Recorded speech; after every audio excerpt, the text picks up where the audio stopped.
Si el estímulo va a la base de la pirámide, es el que tiene mayor impacto. Entonces, cuando el estímulo va a la base de la pirámide y nosotros no lo estamos haciendo a través de un estímulo, sino a través de los programas sociales,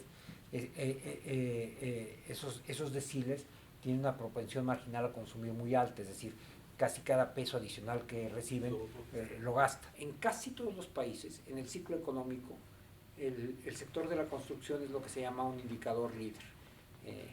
Quiere decir que todos los indicadores que hay en la economía, empleo, etcétera, se empiezan a mover en cierta dirección en el ciclo, pero el de la construcción se mueve antes que los demás, ¿no? Entonces, para nosotros es claramente preocupante si en cualquier momento la construcción empieza a moverse hacia arriba, y lo que hicimos fue hacer dos impulsos al sector de infraestructura y por lo tanto al de la construcción. Entonces tenemos los temas que estamos adelantando de construcción, los programas a través de la banca de desarrollo, los programas sociales que se traducen casi de manera inmediata en consumo, y más el tema que estamos viendo cómo se va a desarrollar, pero nosotros damos una probabilidad entre, pues, establece un 65-75% de que se ratificara el nuevo tratado de libre comercio antes de finalizar noviembre. Ese sería, si se firma, probablemente uno de los mayores elementos que impulsarían a la economía. Otras economías en una coyuntura como esta lo que van a hacer, van a dar el estímulo a través de aumentar un déficit, a través de aumentar un endeudamiento. No necesariamente esto es malo, o sea, la receta keynesiana tradicional, de hecho, eso es lo que indicaría. Lo que pasa es que esos márgenes de maniobra se agotaron ya. En México la deuda pasó de 28% del PIB en el 2008 a 49% del PIB en el 2016. Entonces no tenemos ese espacio. La tarjeta de crédito se llevó a un número alto, ¿no?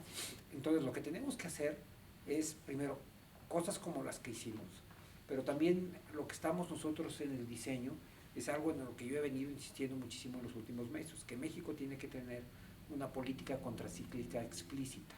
Tenemos que crear un fondo en el que, con reglas muy claras, cuando la economía se desacelere, utilizamos los recursos de ese fondo para estimularla, y cuando la economía crezca por arriba, tenemos que alimentar el fondo. O sea, ahí vamos a ahorrar cuando menos lo necesitamos y a desahorrar cuando más lo necesitamos. Tenemos ya parte del camino andado. Y de hecho mi intención era tenerlo listo para este paquete.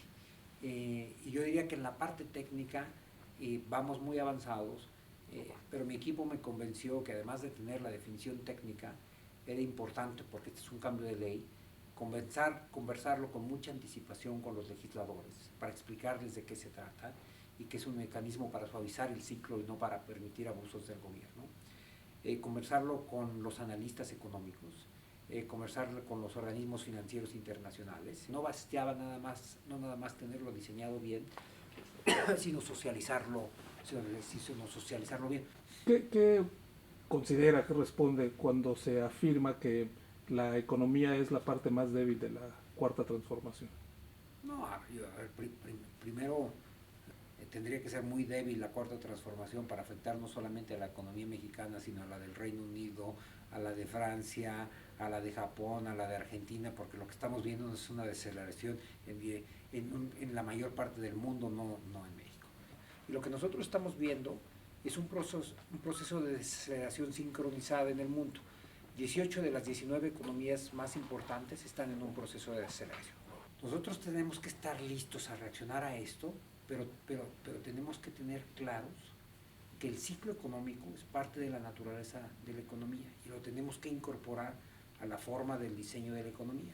Que más o menos cada 7 años, cada 8 años en promedio hay una recesión en México. Si no le toca a la administración anterior, le toca a esta o la siguiente, etcétera. Y el país tiene que estar listo no nada más para aumentar la tasa de crecimiento en el largo plazo, sino para tener instrumentos que le permitan suavizar los efectos del ciclo.